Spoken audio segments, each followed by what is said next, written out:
आदाब। मिली खबर में आपका इस्तकबाल है। आज की 5 बड़ी खबरों के साथ मैं हूं फजल मुबीन। डालते हैं आज की अहम सुर्खियों पर एक नजर। मोतिहारी पुलिस का बड़ा खुलासा, गैस एजेंसी लूट कांड में शामिल 2 अपराधियों को किया गिरफ्तार। मोतिहारी पुलिस की बड़ी कार्रवाई, 11,500 लीटर शराब जब्त, अर्धनिर्मित शराब और 15 शराब भट्टियां नष्ट। मोतिहारी में दिखा रफ्तार का कहर, तेज रफ्तार के कारण हुआ बड़ा हादसा, कई गाड़ियां टकराई, कोई हताहत नहीं। रक्सौल में डीआरआई की बड़ी कार्रवाई, 7 करोड़ के बांग्लादेश से निर्यात मामले में फर्जी कंपनी का किया पर्दाफाश। पूर्व केंद्रीय मंत्री पशुपति पारस पहुंचे मोतिहारी, एनडीए पर लगाया धोखा देने का आरोप, आगामी चुनावों को लेकर दिया बड़ा बयान। और बिहार बोर्ड ने सभी विषयों का मॉडल पेपर किया जारी, उर्दू को क्यों किया नजरअंदाज, उर्दू माध्यम के छात्रों में निराश, बिहार बोर्ड से मॉडल पेपर की मांग। मोतिहारी पुलिस ने 2 गैस एजेंसी लूटकांड का सफल उद्भेदन करते हुए 2 अपराधियों को गिरफ्तार किया है।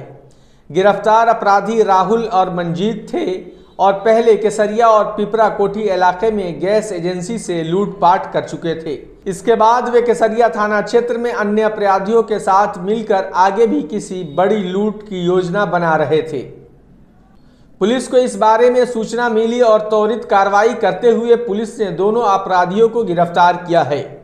उनके पास से हथियार, जिंदा कारतूस और लूट की गई राशि भी बरामद की गई है। बिहारी सदर डीएसपी जितेश पांडे ने प्रेस कॉन्फ्रेंस में जानकारी देते हुए बताया कि ये दोनों अपराधी पहले भी कई गंभीर अपराध में शामिल रहे हैं और उनके खिलाफ विभिन्न थाने में कई मुकदमे दर्ज हैं। पुलिस की त्वरित कार्रवाई इलाके में अपराधियों के खिलाफ कड़ी चुनौती है। पुलिस के तत्परता की सराहना की जा रही है। पुलिस इन अपराधियों से पूछताछ कर रही है ताकि उनके अन्य अपराध का भी पर्दाफाश किया जा सके।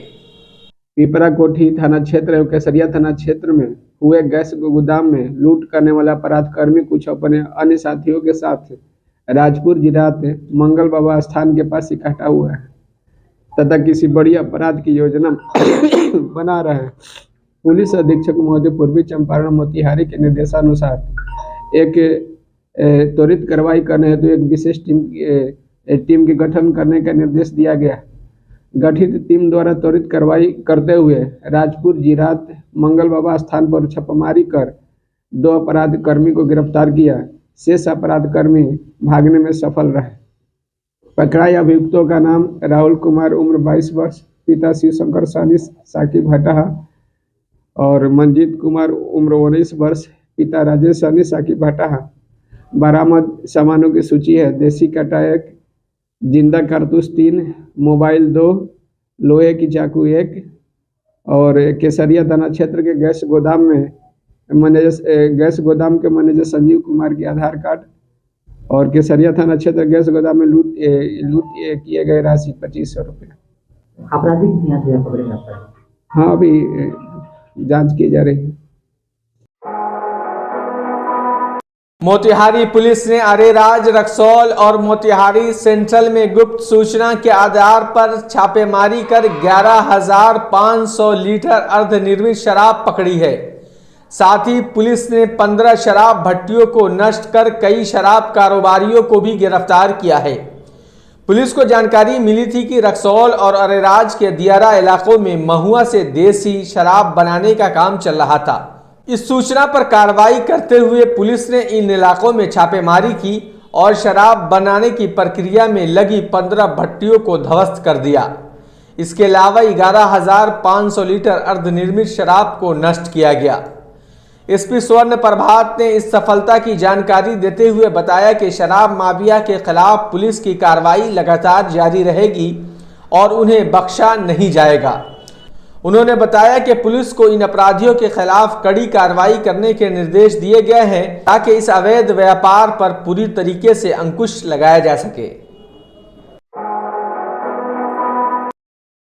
मोतिहारी के चतौनी थाना क्षेत्र में तेज रफ्तार के कारण एक बड़ा हादसा हुआ है जिसमें कई गाड़ियां आपस में टकरा गई है। घटना के समय एक कार बुरी तरीके से क्षतिग्रस्त हो गई। हालांकि कार में सवार सभी लोग सुरक्षित हैं। घटना के अनुसार एक बस के पीछे वैगन आर कार जा रही थी, तभी पीछे से आ रहे एक अनियंत्रित ट्रक ने पहले बस में टक्कर मार दी, फिर उसने वैगन आर कार को भी ठोकर मार दी। जैसे ही लोग कुछ समझ पाते तब तक पीछे से आ रही एक पिकअप भी ट्रक और कार को टक्कर मारते हुए वहां से भाग गई। हालांकि पिकअप चालक वहां से अपनी गाड़ी लेकर फरार हो गया। वहीं आसपास के लोगों ने ट्रक को घेर लिया और पुलिस को सूचना दी। छतौनी थाना की पुलिस मौके पर पहुंची और ट्रक और वैगन आर को अपने कब्जे में ले लिया है। गनीमत रही कि इस हादसे में कोई जान हानि नहीं हुई है। पुलिस अब फरार पिकअप चालक की तलाश में जुटी हुई है। पूर्व केंद्रीय मंत्री और राष्ट्रीय लोक जनशक्ति पार्टी के राष्ट्रीय अध्यक्ष पशुपति पारस मोतिहारी पहुंचे, जहां कार्यकर्ताओं ने उनका फूलों और बुके से स्वागत किया। इस मौके पर उन्होंने एनडीए पर गंभीर आरोप लगाया। उन्होंने कहा कि एनडीए में रहते हुए उन्हें बड़े नेताओं के द्वारा धोखा मिला। उन्होंने कहा कि हम एनडीए के सबसे अच्छे सच्चे पार्टनर थे, लेकिन हमें धोखा दिया गया। पशुपति पारस ने 2024 के लोकसभा चुनाव को लेकर अपनी पार्टी की स्थिति को स्पष्ट करते हुए कहा कि उन्हें एक भी सीट चुनाव लड़ने के लिए नहीं दी गई। उन्होंने आगामी विधानसभा चुनाव में सभी सीटों पर चुनाव लड़ने की तैयारी का ऐलान किया है। साथ ही उन्होंने चेतावनी दी कि यदि महागठबंधन सम्मानजनक सीट नहीं देता तो उनकी पार्टी अकेले चुनावी मैदान में उतर सकती है। इसके अलावा पारस ने बिहार सरकार पर पासवान समाज की अनदेखी का आरोप लगाते हुए कहा कि सरकार की नई नियमावली में उनके समाज को कोई फायदा नहीं मिल रहा है। उन्होंने बताया कि दलित सेना जनवरी से पहले सप्ताह में पटना में बड़ी रैली कर अपनी ताकत का एहसास कराएगी। शराबबंदी के मुद्दे पर उन्होंने कहा कि शराबबंदी ठीक से लागू नहीं होने के कारण गरीबों की मौत जहरीली शराब पीने से हो रही है। 1.5 वर्ष से जो जानकारी मिली है, 2023 में एक बिहार सरकार का नोटिफिकेशन हुआ है और पूरे बिहार के डिस्ट्रिक्ट मजिस्ट्रेट को भेजा गया है कि आप चौकीदार की वैकेंसी निकालिए, और उसको इन लोगों ने, बिहार सरकार ने जनरल कर दिया, रिजर्वेशन समाप्त कर दिया। जो चौकीदार समाज के लोग, एक जाति समाज के लोग हुआ करते थे, उसका रिजर्वेशन समाप्त हुआ। और विगत 6 महीना से चौकीदार दफादार सब के जो लोग हैं पूरे बिहार में, ज़िले में और हेडक्वार्टर में धरना भी दिए हैं, प्रदर्शन भी लोग कर रहे हैं, लेकिन बिहार सरकार उनकी बातों को सुनने के लिए तैयार नहीं है। हमारी पार्टी और हमने फैसला लिया है, हमारा संगठन है दलित सेना। दलित सेना एक सामाजिक संगठन है और उसका मुख्य उद्देश्य है कि जहाँ कहीं भी दलित शोषित पीड़ित पर अत्याचार हो तो हम उसकी आवाज़ उठाएंगे। स्वर्गीय पासवान जी के द्वारा 1983 में दलित सेना का गठन हुआ था और अभी हमारे दलित सेना के इस जिला के जिलाध्यक्ष मदन पासवान जी हैं, मदन पासवान जी हैं। तो हम आज चौकीदार दफादार संघ के संबंध में पूरे बिहार में हम लोग प्रत्येक जिला में घूम करके एक सबको निमंत्रण दे रहे हैं कि जनवरी के प्रथम सप्ताह में, भी डेट निश्चित नहीं हुआ है, जनवरी के प्रथम सप्ताह में हम लोग पटना में एक महाधरना की व्यवस्था करेंगे और उसमें बिहार सरकार के खिलाफ है। और हम अपनी मांग को रखेंगे कि चौकीदार दफादार संघ जो है उसके आश्रितों को नौकरी दी जाए और बिहार सरकार अपना आदेश वापस ले। यदि बिहार सरकार इसमें सक्षम नहीं है, बिहार सरकार तैयार नहीं होगी, तो हम लोग धरना और प्रदर्शन लगातार करेंगे, चाहे पुलिस की लाठी लगे, जेल जाना पड़े। हमारी पार्टी और हमारा दलित सेना उसके लिए हम तैयार हैं। एनडीए में भी हैं हम। कहाँ, जब एनडीए में नहीं देंगे तो हम विधिवत घोषणा कर देंगे कि हम एनडीए में नहीं हैं, लेकिन अभी हम एनडीए में हैं। हमारी पार्टी का संगठन अभी गांव की ओर, हम लोग नारा दिए हैं, गांव की ओर चलेंगे। और अभी हम अपने पार्टी के संगठन को 243 सीट पर जिला में घूम कर संगठन को तैयार कर रहे हैं। सदस्यता अभियान हमारी है और जब समय आएगा, अभी तो 10 महीना 11 महीना है, जब समय आएगा तो उस समय हम अपना पार्टी का फैसला नेशनल एग्जीक्यूटिव की बैठक बुला करके, कार्य समिति की बैठक बुला करके, और पार्लियामेंट्री बोर्ड का जो हमारा चेयरमैन है राजेश स्वजभान सिंह जी, उनको बैठक बुला करके हमारी पार्टी का जो फैसला होगा। देखिए, पार्टी में डेमोक्रेसी है और प्रजातंत्र के तहत सामूहिक जो फैसला होगा, सामूहिक जो निर्णय होगा, उस निर्णय को हम मानेंगे, उस निर्णय को आप लोगों के बीच में हम बताएंगे। ये सब तो देखिए स्वाभाविक है, राजनीति करने वाला आदमी कोई साधु का जमात नहीं होता।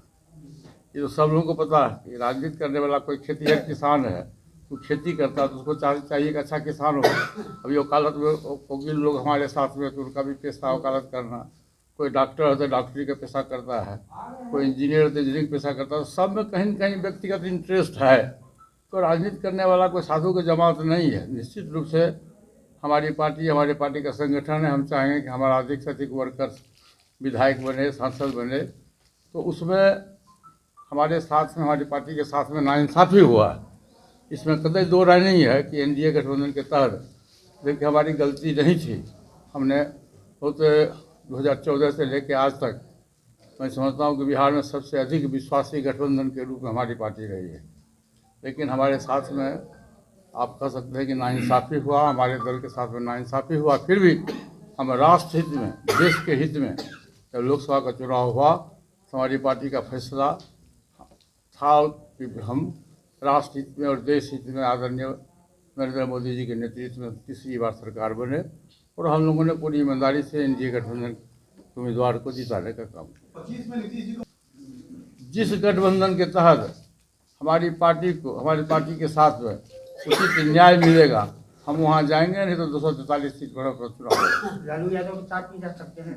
नहीं, अभी तो हम एनडीए में हैं, और भविष्य में क्या होगा, भविष्य की चिंता छोड़ दीजिए। देखिए, व्यक्ति बलवान नहीं होता, समय बलवान होता है। समय का इंतजार करिए, जब समय आएगा तो स्वतः आप लोगों को जानकारी मिल जाएगी। बिहार स्कूल परीक्षा बोर्ड यानी बीएसएबी ने 6 दिसंबर 2024 को माध्यमिक वार्षिक परीक्षा 2025 के लिए मॉडल पेपर जारी किया, लेकिन उर्दू विषय का मॉडल पेपर जारी नहीं किया गया। हैरान करने वाली बात यह रही कि बिहार की दूसरी आधिकारिक भाषा उर्दू के लिए मॉडल पेपर जारी नहीं किया गया। इससे राज्य के उर्दू माध्यम के छात्रों में निराशा है और असमंजस की स्थिति बनी हुई है।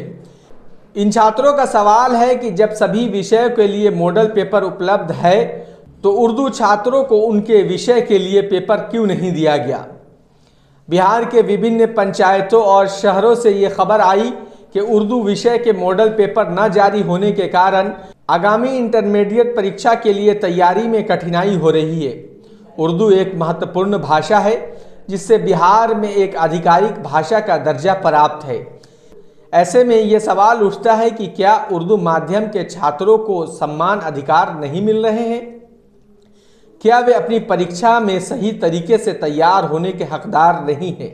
यह स्थिति बिहार सरकार और शिक्षा विभाग की कार्यशैली पर गंभीर सवाल उठाती है। जब बोर्ड ने सभी अन्य विषय के मॉडल पेपर जारी किए तो उर्दू को क्यों नज़रअंदाज किया गया?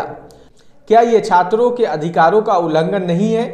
बिहार बोर्ड से उम्मीद है कि वो जल्द से जल्द उर्दू विषय का मॉडल पेपर जारी करे ताकि छात्रों को अपने सिलेबस और परीक्षा का पैटर्न समझने में कोई कठिनाई न हो सके। आज के इस खास बुलेटिन में बस इतना ही। तमाम खबरों और डिबेट्स के लिए बने रहिए मिली खबर के साथ।